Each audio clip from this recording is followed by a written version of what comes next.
Pilu, kondisi rumah Fadly Alberto striker timnas Indonesia U16 di Bojonegoro, beratap seng dan tembok triplek. Fakta memilukan terjadi pada striker timnas Indonesia U16 di Piala AFF U16 2024, Fadly Alberto Hengga. Striker timnas Indonesia U16 itu tinggal di rumah yang memprihatinkan. Melansir Tribun Jatim, rumah ujung tombak Garuda Muda yang berlokasi di Desa Banjarsari, Kecamatan Trucuk, Bojonegoro, itu tersusun dari papan kalsiboard beratap asbes dan seng dengan luas rumah ini 4x8 meter persegi.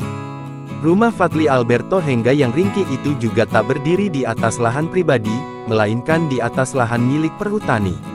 Siapapun yang menilik langsung rumah punggawa Garuda Muda itu, sangat mungkin tercekat rasa iba. Sebab, kondisi di dalam rumah tampak berantakan dan tak karuan. Bidak ruang tamu, kamar tidur, hingga dapur rumah Fadly Alberto Hengga juga menyatu tanpa sekat. Fadly Alberto Hengga dan keluarga tinggal di rumah ini dengan tabah dan teguhnya.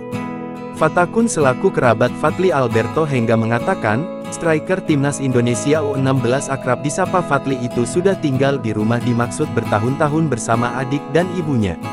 Fadly selama ini memang tinggal di rumah yang sangat sederhana bahkan bisa disebut kurang layak itu, tuturnya, Kamis tanggal 4 Juli tahun 2024 siang.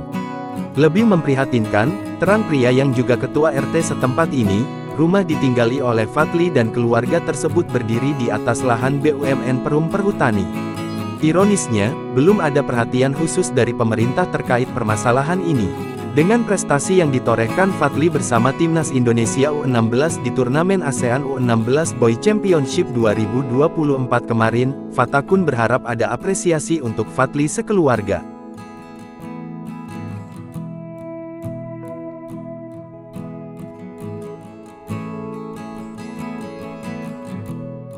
Download Tribun X sekarang, menghadirkan lokal menjadi Indonesia.